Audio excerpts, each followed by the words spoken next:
College friends आहोत, पण आमची लव्ह स्टोरी कॉलेजच्या बाहेर चालू झाली आहे. आम्ही एटीएम मध्ये भेटलो होतो आम्ही.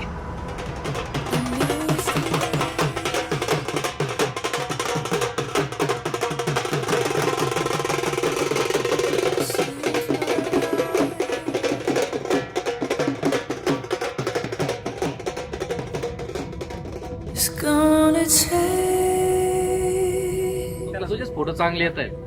मी काय केलंय? सोबत आहे ना म्हणून छान येतात ते. हे फक्त तुझेच चांगली काढून राहिली. काही पण आमचं फ्रेंडशिप तिथून सुरू झाली, फ्रेंडशिप चालू झाली तिथून. म्हणजे आमची लव्ह स्टोरी आहे ती लॉकडाऊन मध्ये प्रॉपर चालू झाली. म्हणजे आमची फ्रेंडशिप चालू झाली, लॉकडाऊन पडलं. मग लॉकडाऊन नंतर चॅटिंग, व्हिडिओ कॉल जास्त वाढलं. आम्ही पबजी खेळायचो सोबत. पबजी मग फर्स्ट वेव्ह नंतर एकदा लॉकडाऊन, म्हणजे असं जास्त लॉकडाऊन नव्हतं आणि तेव्हा पहिल्यांदा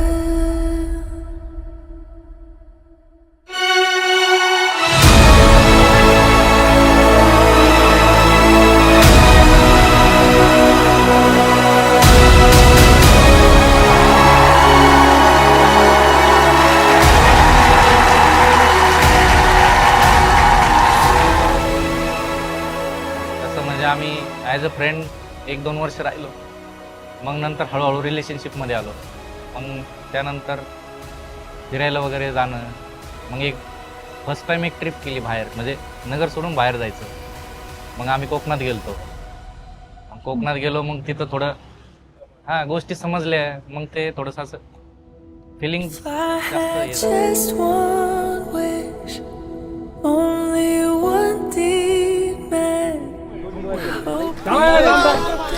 पाणी पाहिजे.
प्रोटेक्टिव्ह आहे.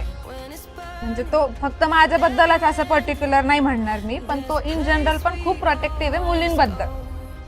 So, मी कायम एकटी राहिलेली, मी एकुलती एक असल्यामुळे मी कायम एकटी राहिलेली आहे. आणि त्याचा तो प्रोटेक्टिव्ह नेचर बघून किंवा तो ज्या पद्धतीने मला ट्रीट करतोय, मला ते खूप आवडायचं. म्हणजे असं हळूहळू प्रेमात पडले मी, पण एकदम अशी नाही उडी घेतली. पण माझं असं होतं की हा प्रोटेक्ट करू शकतो मला कायम, आणि मी माझं फ्युचर बघू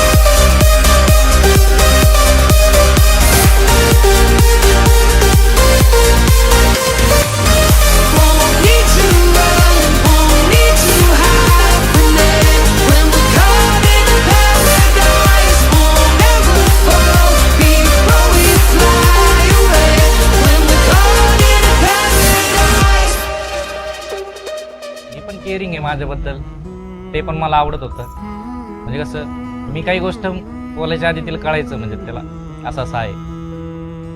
त्यामुळे जर थोडं फिलिंग्स वाढत गेले. एक एक स्वप्न आले घेऊन लाख स्वप्ने, एक एक स्वप्न आले घेऊन लाख स्वप्ने, लाखात एक माझे ते स्वप्न तू चला ना, आम्हाला लग्न पाहावे. करायचं. नाते असेल तर मग नाते असे असावे, माझ्या तुझ्यात काही माझे तुझे नसावे.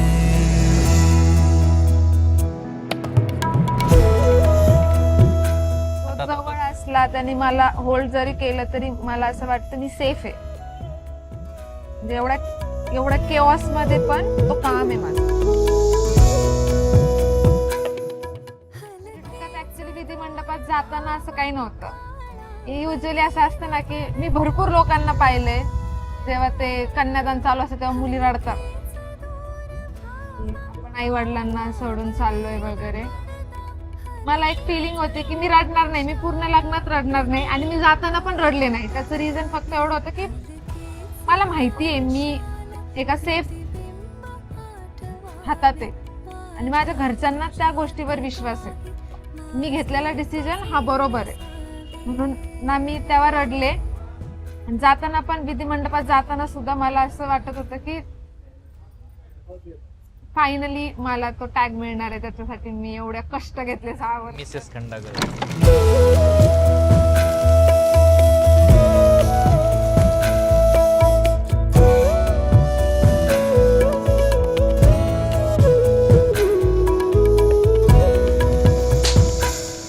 काही न मागताही सुख मोचळीत यावे, माझ्या तुझ्यात काही माझे तुझे नसावे.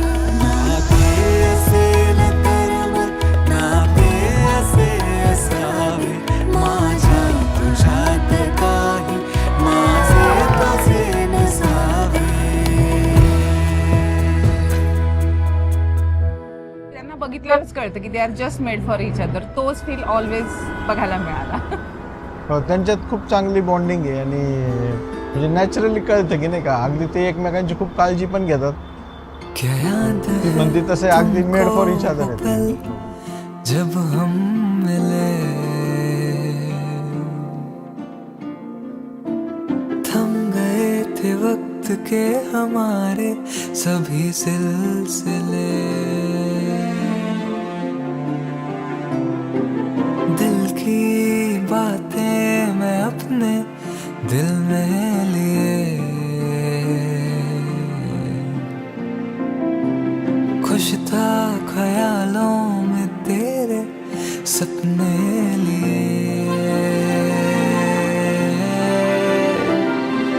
मिल गई मुझे जहाँ की खुशियाँ, जो बातों में तेरी मैं खो गई, रूहदारी के सफर में हमराह तेरी हो गई,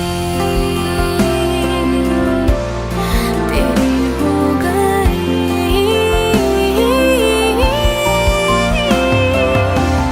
तुम्हें ख्वाबों में रूबरू भी तू मेरा आशिया,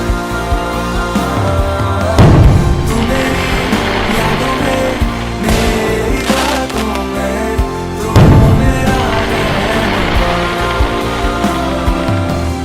तू मेरी है ज़मीन आसमां भी तू जन्नत तुम हो जाओ. असेच राहा, हे की नाही, काय सांगणार त्यांना. आतापर्यंत ते जसे आहेत ना, आय एम तसेच प्रिटी राहतात. शुअर त्यांना काहीच सांगायची गरज नाही. They will go through it.